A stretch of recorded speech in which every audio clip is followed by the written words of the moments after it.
सुनत हो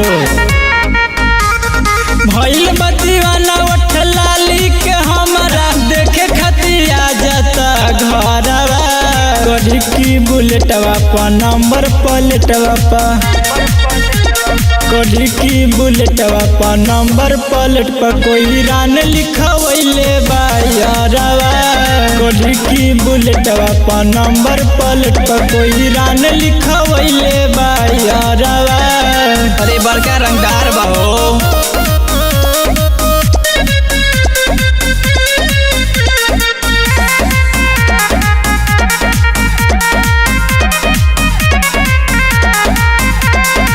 ललकी गमछिया के बांधी पगड़िया चल लसीनावा के तानी हो हम तो फिदा उनका मोछिए पबानी हमके बना के रखस रानी हो।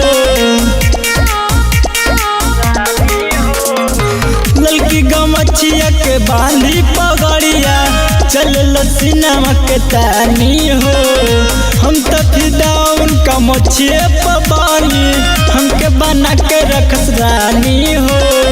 गुजरेला गली से गर्दा उड़ेला झरला जब मसले टरावा करी की बुलेटवा पा नंबर प्लेटवा पा करी की बुलेटवा पा नंबर प्लेट पा कोई रान लिखवैले बा यारवा करी की बुलेटवा पा नंबर प्लेट पा कोई रान लिखवैले बा यारवा।